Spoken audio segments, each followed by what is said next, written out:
Oremos. Padre, te adoramos, te bendecimos, te exaltamos, glorificamos aún a tu nombre. Gracias te damos, oh Dios, porque tú has querido hacernos portadores de tu gloria. Y así como los cielos cuentan tu gloria, así, Señor, como cada uno de los elementos de la creación hablan de tu grandeza, nosotros también queremos ser portadores de tu gloria.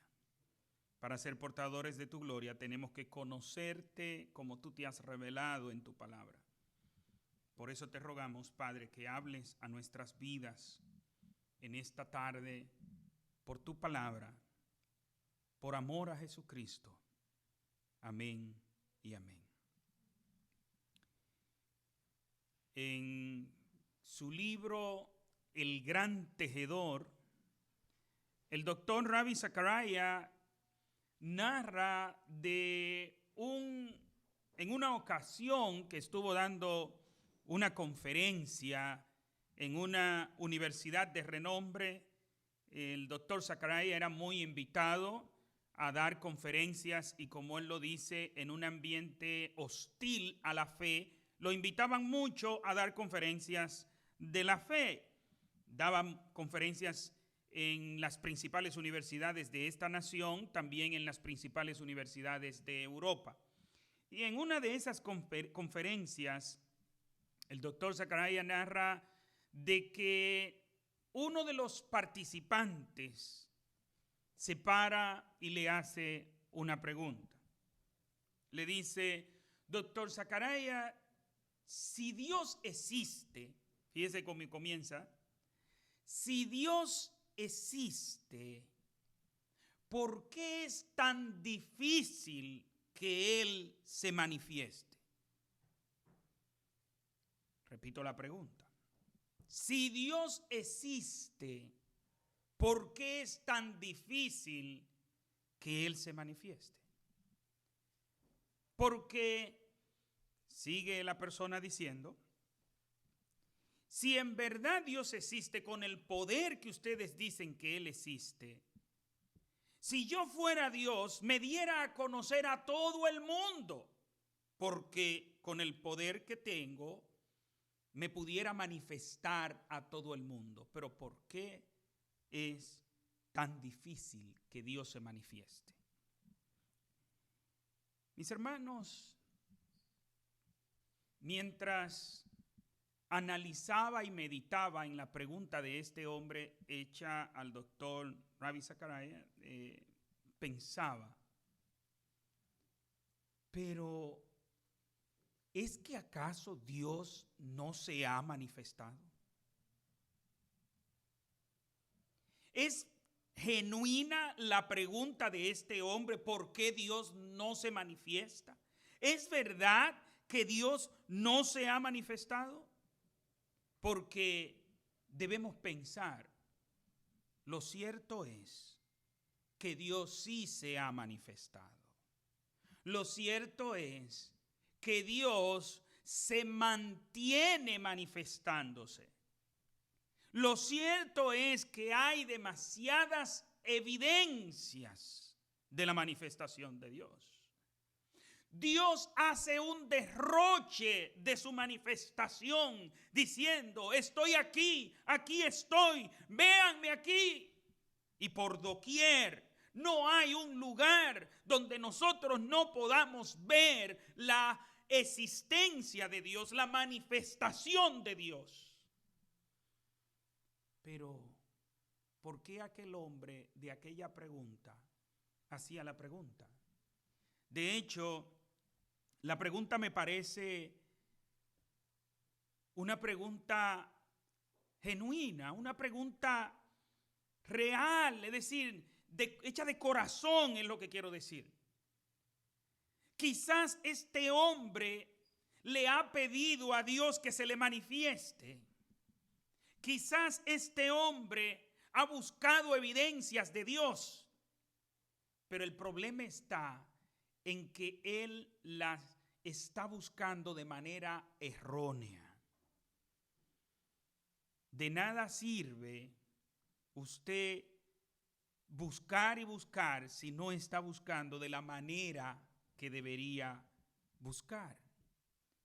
Este hombre no lograba ver evidencias de la existencia de Dios.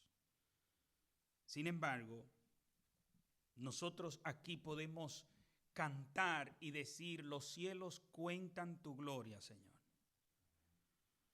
Y así como ellos, queremos ser portadores de tu gloria.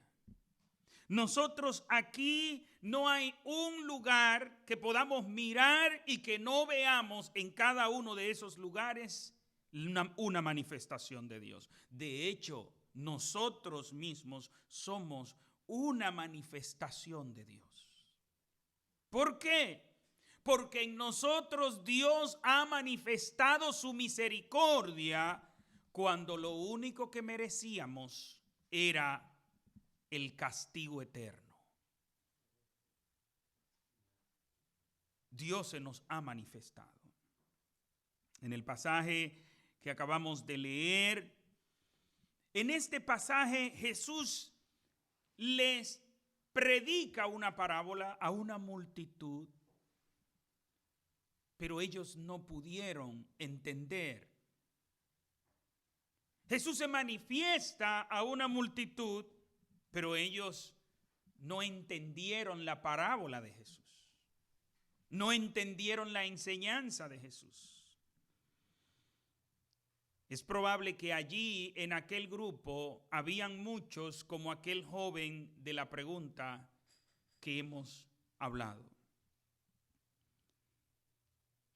El asunto está en que hay con un grupo que Dios va la milla extra. Hay con un grupo al cual Dios le habla de manera más explícita, más amplia. Y a ese grupo Jesús le dice: qué dichosos son ustedes, más bienaventurados vuestros ojos porque ven, como leíamos en el Salmo, en tu luz veremos la luz. Se necesita la luz de Cristo para poder ver la luz que muestra a Dios. Y Cristo les explica la parábola del sembrador a sus discípulos. En el versículo 19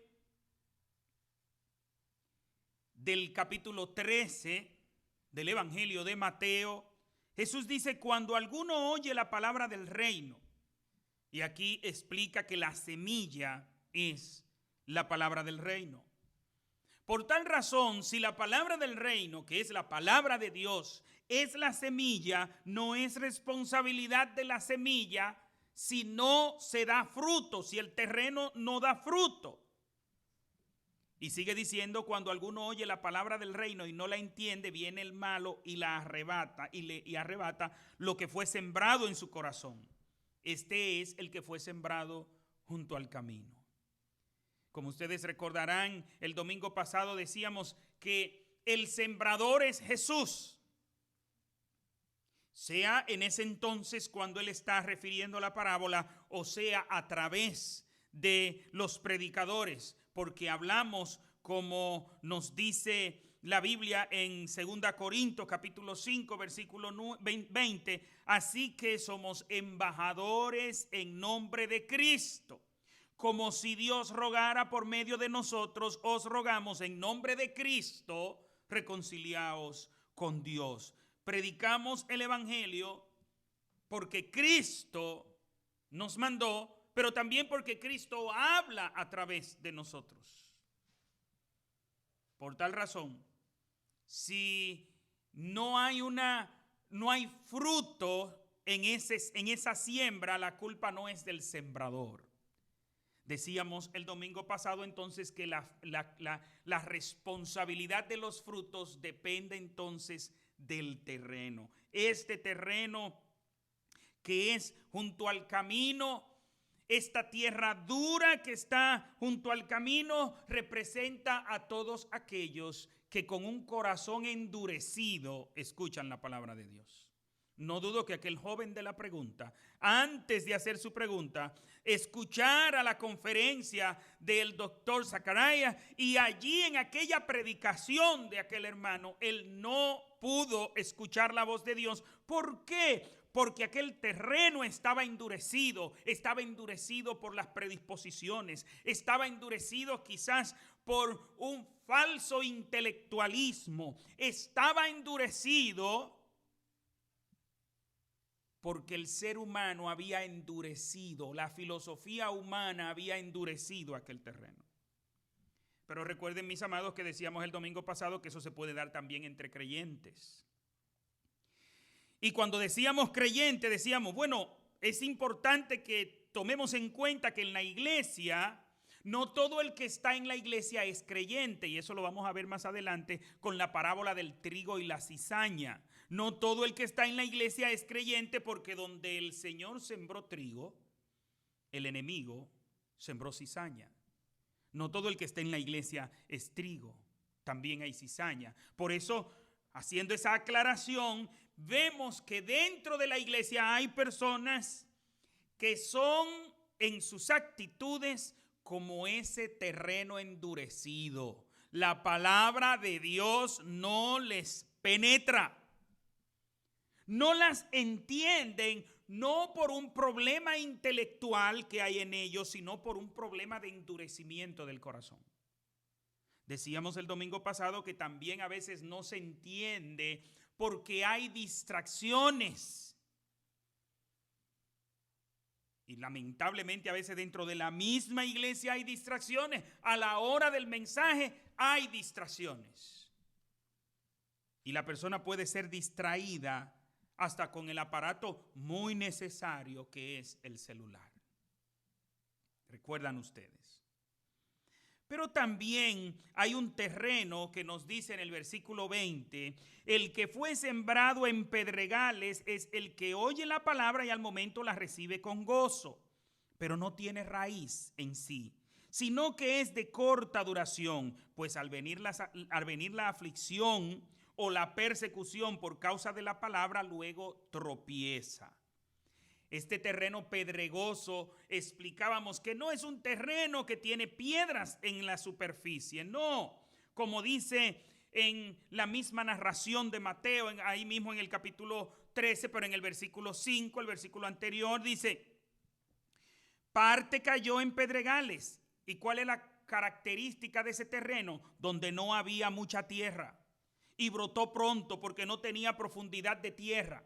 Es decir, ¿cuál es el problema de este terreno? Es un terreno que tiene una capa superficial de tierra, pero debajo de esa capa superficial de tierra hay piedra, una veta de una piedra, lo que llamamos en mi país una laja.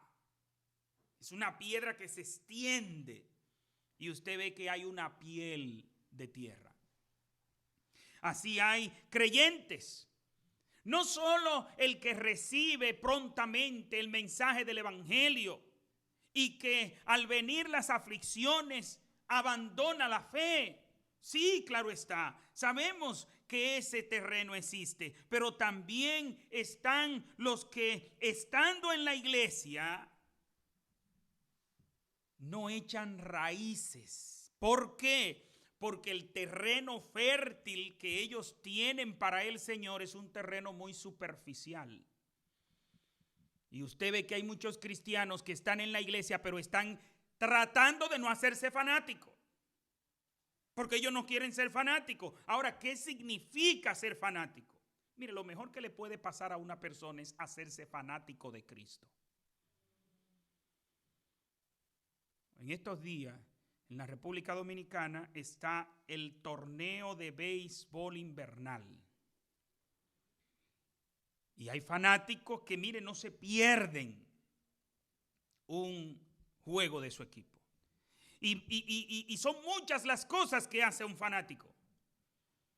Se viste del color de su equipo, aunque no sea el color que le guste a él. Y usted de pronto puede ver un hombre vestido de amarillito. Aunque no sea su color favorito, pero es el de su equipo. Ahí él sacrifica su gusto por el color, por defender el color de su equipo. ¿Me entiende? Óigame, qué bueno sería si nosotros nos convirtiéramos en fanáticos de Cristo.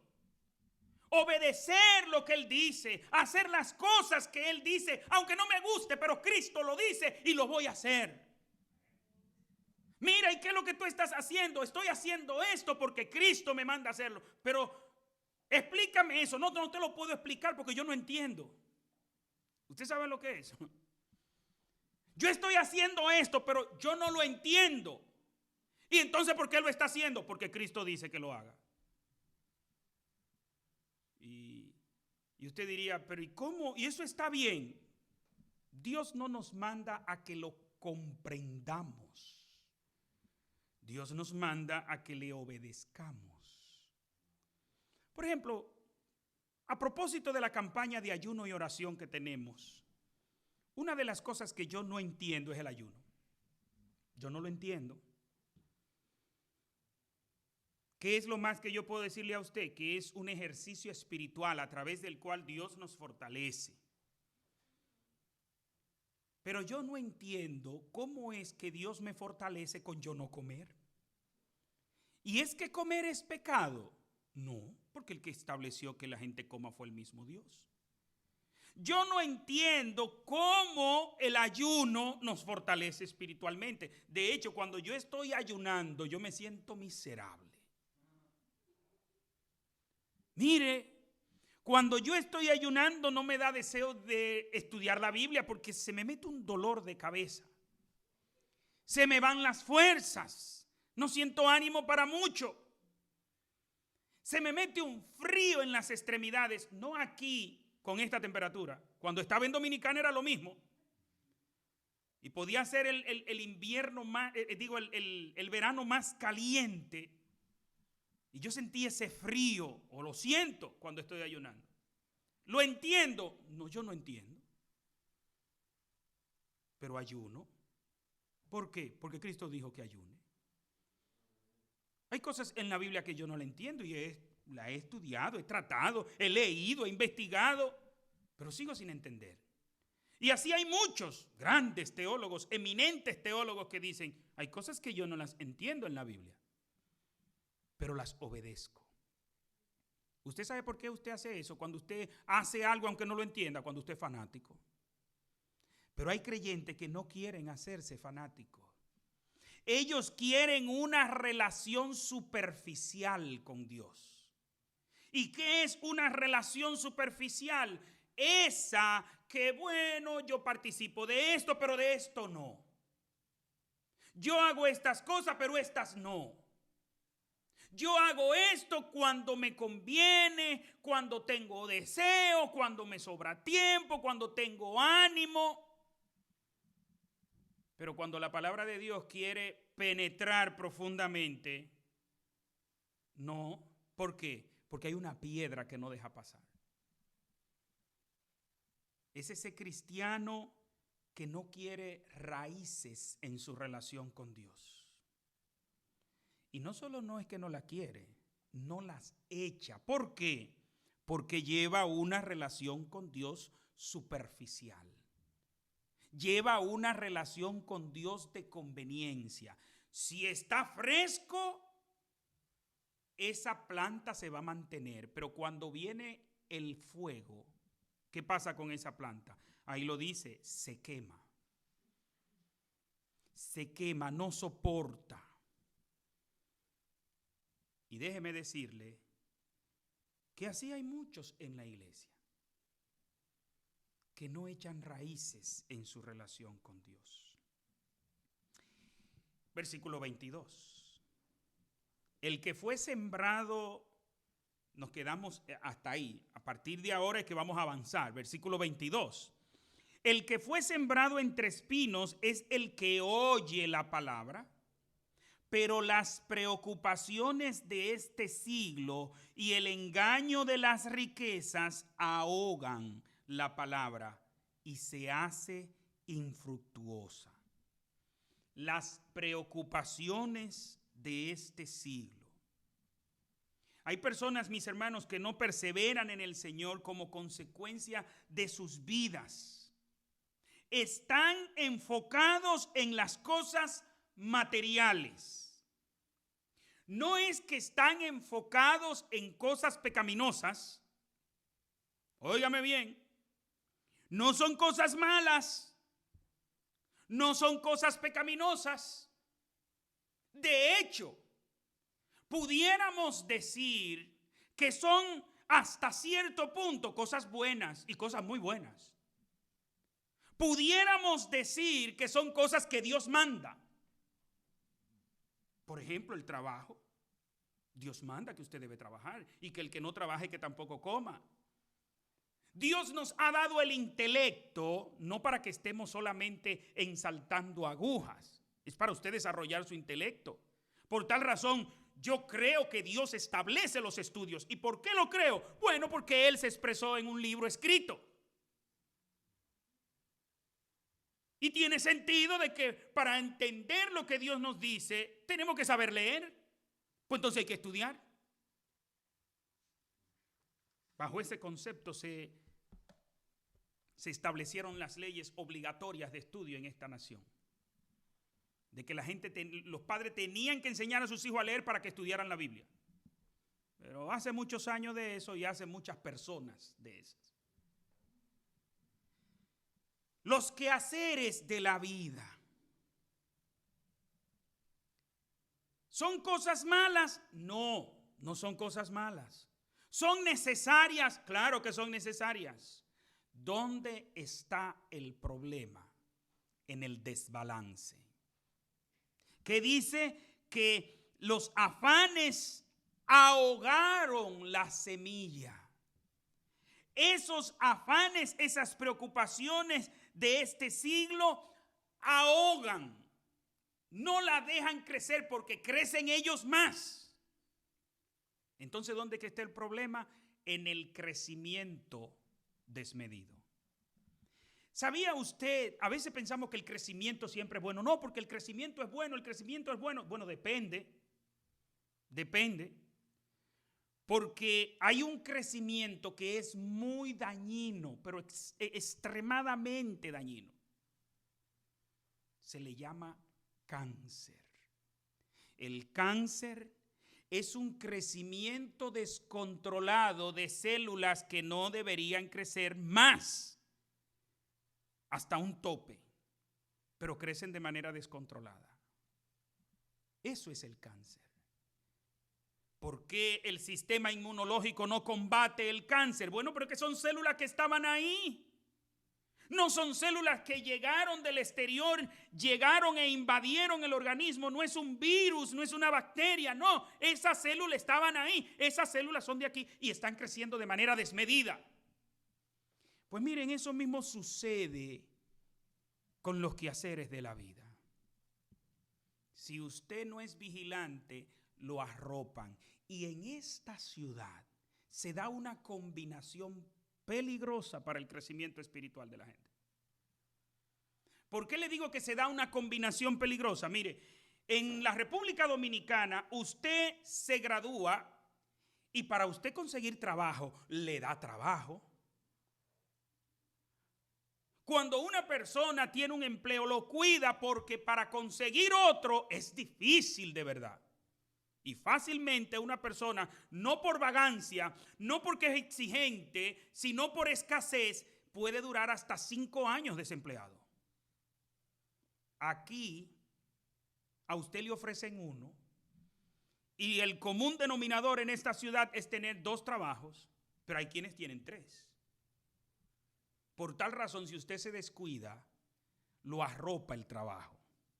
Siempre hay mucho trabajo para hacer. Y cuando usted está en un sitio que, pero yo estoy teniendo las tardes libres, de una vez está buscando otro extra. ¿Pero por qué usted lo busca? Bueno, porque hay.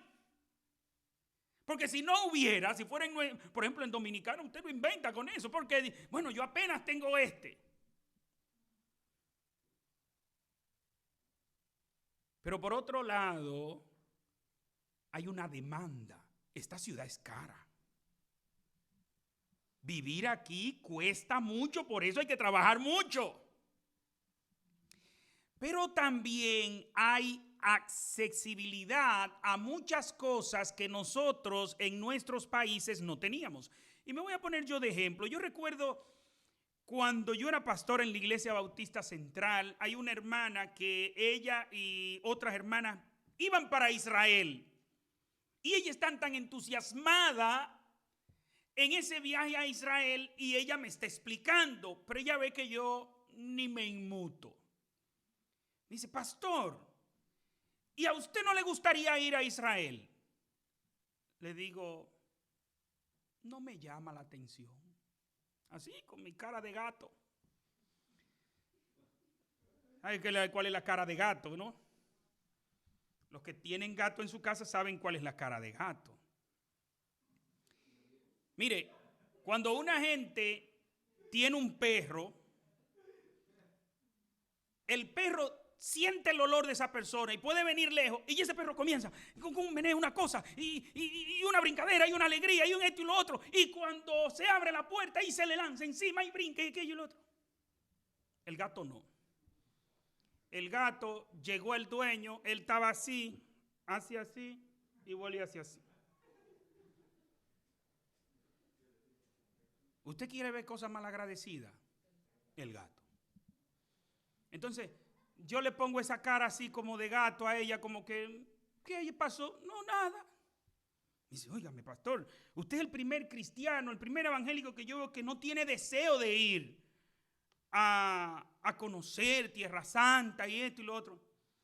Le digo, mire, hermana, quizás no es que no tenga deseo. ¿Cuánto usted va a invertir en ese viaje? Me dice, el viaje solo cuesta $5,000, pero yo voy a llevar 3,000 más. Digo, $8,000. ¿Cuántos años de trabajo tengo yo que hacer para guardar $8,000? Eso es sin gastar en otras cosas. Entonces eso es algo que yo lo tengo como que eso está muy lejos de mi alcance. Entonces, ¿para qué me voy a mortificar ni a ilusionar? Ahora, si alguien viene y me lo paga, pero con claro.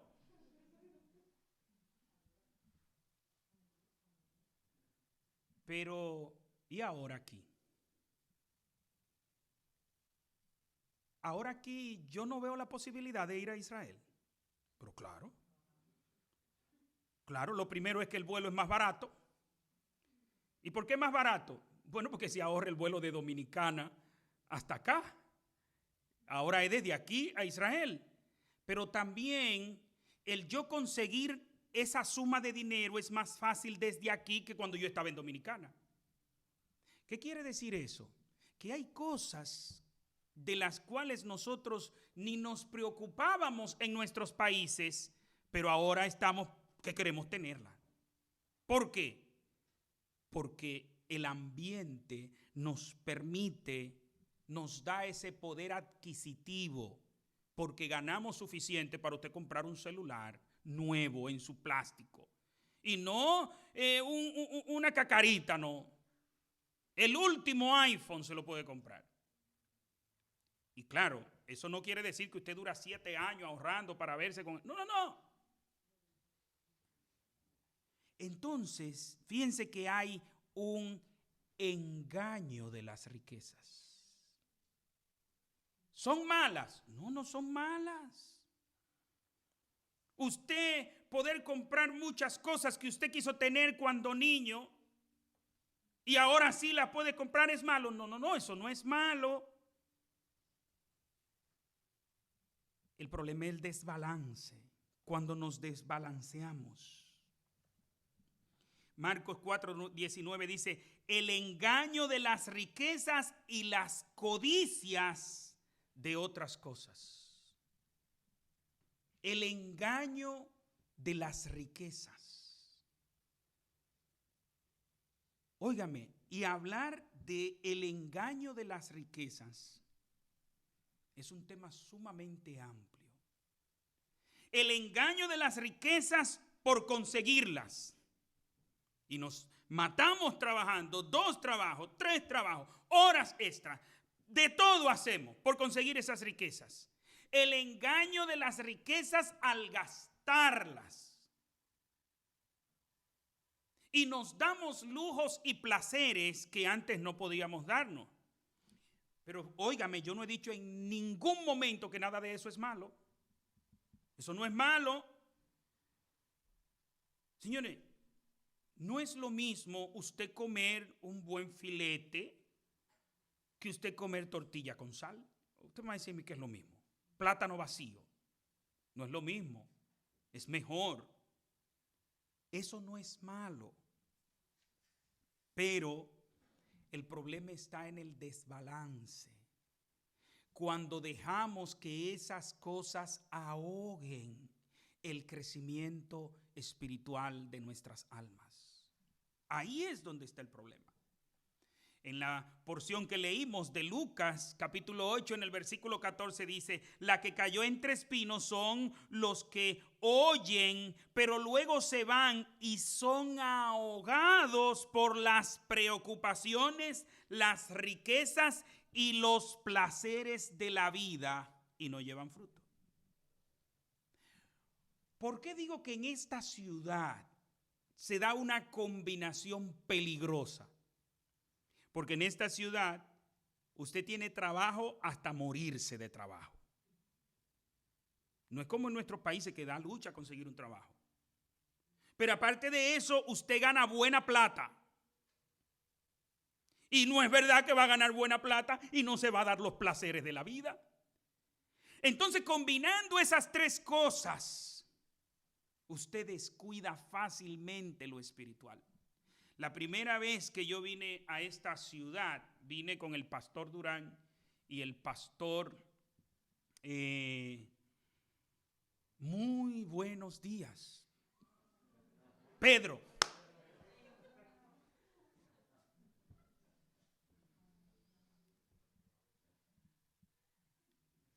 Pedro Juan González.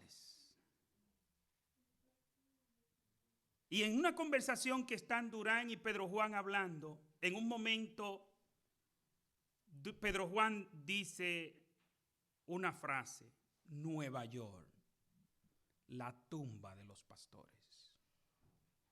Así es conocida la ciudad de Nueva York, la tumba de los pastores.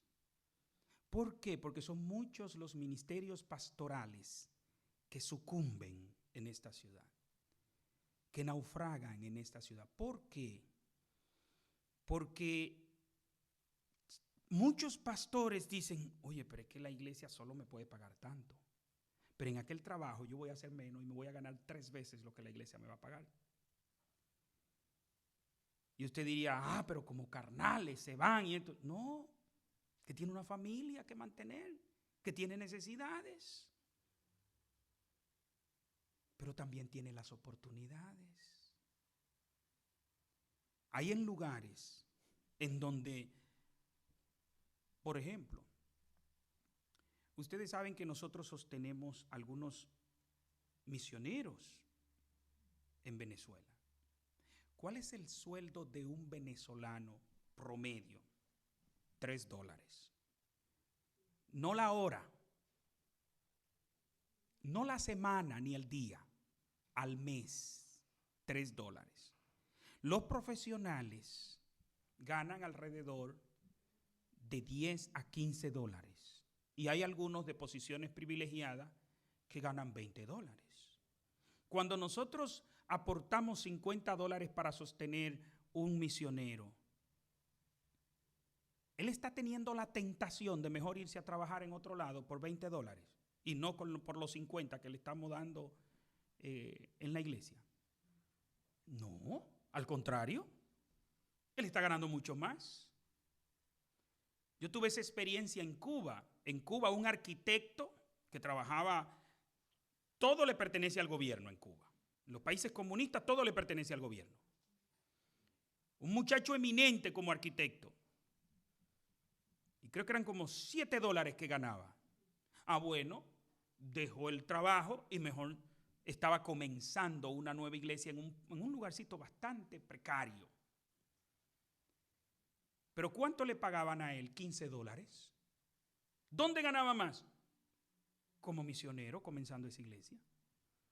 Pero aquí, cuando de pronto un pastor se ve en esa disyuntiva de que, oye, la iglesia solo me puede pagar tanto, pero en aquel trabajo me van a pagar tanto, a veces 5 veces. Son muchas las personas que me dicen a mí lo que ganan. Digo, wow, pero él se gana en un día lo que yo tengo que durar un mes para ganar. Y se convierte en un desafío. Y por eso es la frase de la tumba de los pastores. Pero nada más no son los pastores. Aquí, si usted quiere estudiar, va a tener estudios por donde quiera.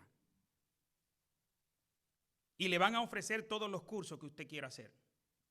Si quiere trabajar, tiene trabajo. Si quiere placeres, quizás Las Vegas le gane a esta ciudad. Quizás. Los va a tener de todas maneras. Y cuando hablo de placeres, no tiene que ser pecado. Yo no estoy hablando de cosas pecaminosas. Cosas que cristianos pueden hacer. Pero ahí es donde está el problema, mis amados. Que lo bueno es enemigo de lo mejor. Déjenme citarle a Barclay haciendo un comentario, en su comentario, haciendo el comentario de este versículo, dice: no son las cosas manifiestamente malas las peligrosas en este sentido. Muchas veces son cosas buenas, pero lo bueno es siempre enemigo de lo mejor. No es que uno destierre deliberadamente de su vida la oración, el estudio de la palabra de Dios, ir a la iglesia. Puede que piense en estas cosas con frecuencia y trate de tener tiempo para ellas, pero por lo que sea, nunca dispone de él en su abarrotada vida. Debemos tener cuidado de no desplazar a Cristo del lugar supremo que le corresponde. Y hay algunos que tienen el discurso: no, Cristo es mi Señor. No, yo sigo perteneciendo a Cristo. No, mi relación con Dios nada tiene que ver, pero tiene toda su vida espiritual descuidada. Por favor, no seamos ingenuos. No seamos ingenuos. Cuando a usted le interesa a alguien, usted habla con esa persona. Y saca tiempo para hablar con esa persona. ¿Cuál es tu tiempo de oración? Cuando a usted le interesa a alguien, usted puede tener una agenda abarrotada, pero usted saca tiempo para dedicar a escuchar a esa persona. ¿Cuál es tu tiempo de estudio bíblico? Cuando a usted le interesa a alguien, usted puede tener muchas cosas que hacer, pero usted saca tiempo para visitar a esa persona. ¿Cuál es el tiempo que vienes a dedicar a la casa de Dios? Y como dijo Jesús, ¿de qué le sirve a la persona granjearlo todo, conseguirlo todo y no lograr aquello para lo cual Dios lo ha establecido? ¿De qué le sirve? De nada. En Lucas capítulo 10, versículos 41 y 42, voy a leer en la traducción del lenguaje actual. Allí está aquella conversación de Marta con Jesús, en donde Marta le reclama a Jesús de por qué María no va a ayudarla. ¿Cómo es posible, Señor? Mira cómo es, yo estoy afanada. ¿Y qué le responde Jesús? Pero Jesús le contestó: Marta, Marta, ¿por qué te preocupas por tantas cosas? Hay algo más importante. María lo ha elegido y nadie se lo va a quitar. ¿Qué es lo más importante en tu vida? ¿Debemos trabajar? Por supuesto, hay que trabajar. porque la misma Biblia establece que el que no trabaje, que tampoco coma. Debemos trabajar, por supuesto, porque hay muchas deudas para pagar, biles que pagar, sostenimiento de la familia. Debemos conseguir riquezas, claro. ¿Y para qué la vamos a conseguir? ¿Para guardarla y no disfrutarla? No, hay que disfrutarla. Pero cuidado con el desbalance, porque esos espinos crecen y ahogan tu vida espiritual, ahogan la palabra de Dios. Es importante, mis amados, que nosotros seamos cuidadosos y tengamos las cosas buenas en su dimensión, sin olvidarnos de lo mejor. El tiempo avanzado, vamos a saltar al versículo 23. Pero el que fue sembrado en buena tierra, este es el que oye y entiende la palabra, y da fruto, y produce a 100, a 60 y a 30 por uno. La buena tierra es la que da fruto. La buena tierra oye y entiende la palabra de Dios. Recuerden que el primer terreno, el del camino, que está endurecido, oye, pero ¿qué pasa? No entiende. El buen terreno oye y entiende. Pero la buena tierra no se queda solo en oye y entiende. Da fruto. Produce. No como el segundo terreno. El segundo terreno entiende. Porque la semilla entra a la tierra. El problema es que su relación con Dios es superficial. Su trabajo ministerial es superficial. Todo es un asunto de apariencia. No hay una penetración profunda. El otro terreno, el problema del otro terreno no es que no puede echar raíz. Sí, se pudiera echar raíz. Pero los espinos, los afanes, las cosas de este mundo arropan la semilla. ¿Y qué pasa con una planta que no le da sol? Por lo menos si no se muere, se hace raquítica. Y usted ve que es una cositica pequeñita. ¿Y qué es lo que le pasa? No le da sol.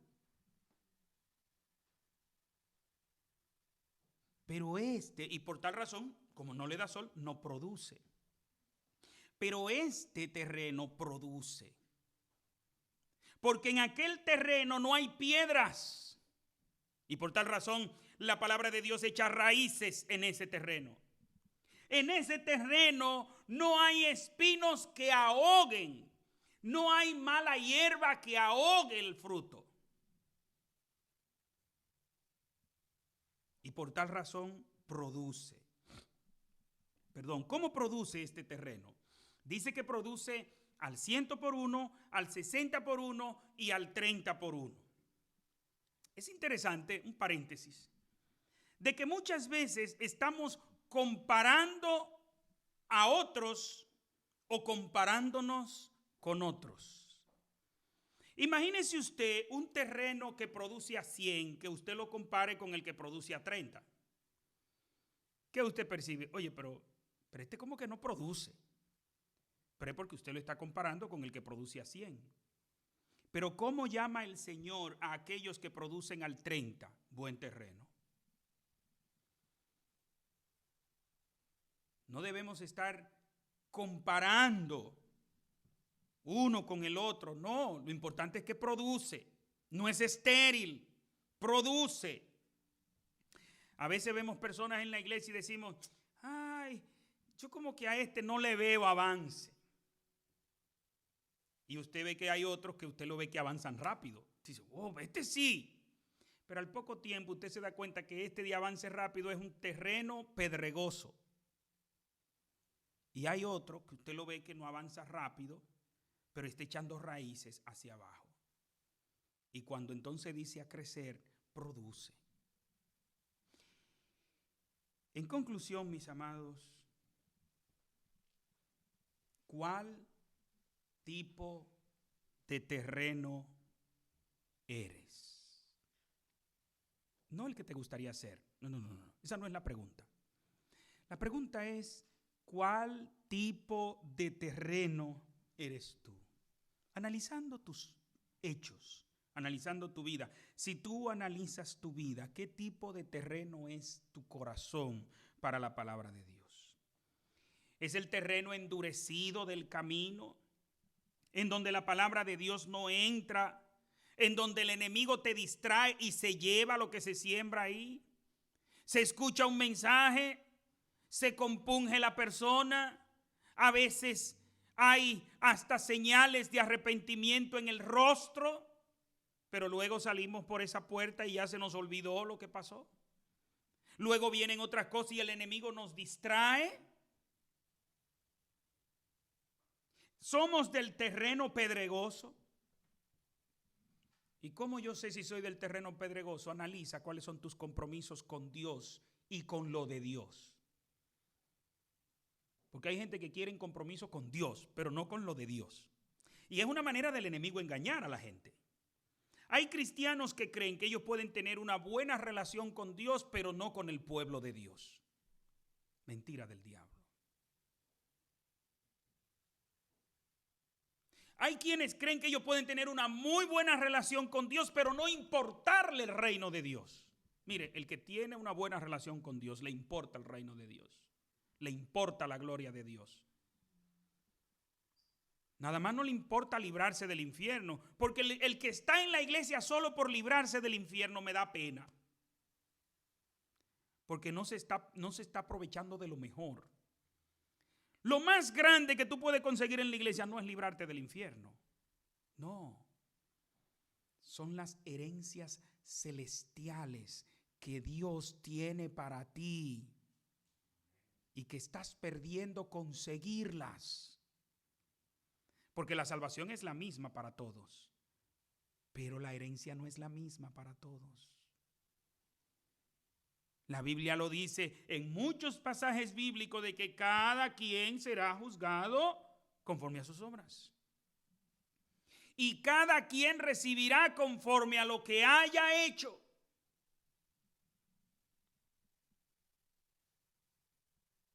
Hay un problema muchas veces con la agricultura y es, hablando precisamente de agricultura, que hay personas que siembran 1 libra de habichuelas, de frijoles, y quiere cosechar lo mismo que el que sembró un saco. El que sembró un saco quiere tener la misma ganancia que el que sembró 1000. Y no, Dios no puede ser burlado. Lo que el hombre siembra, eso cosecha. El que siembra escasamente, escasamente segará. El que siembra generosamente, generosamente segará. ¿Qué estás sembrando en la obra del Señor? ¿O eres acaso el terreno lleno de espinos y los afanes de este mundo, las actividades seculares de trabajo, de diversión, no te dan tiempo para tú dedicarle a lo de Dios en un crecimiento serio, constante de tu vida espiritual? Mis amados, ¿por qué es tan difícil que Dios se manifieste? Con esa pregunta comenzamos. No es que es difícil que Dios se manifieste, es que hay personas que por más que Dios se les manifieste, ellos no abren su corazón al Señor. Esta parábola Cristo se la dice a la multitud, pero esta parábola Cristo se la explica detalladamente a sus discípulos.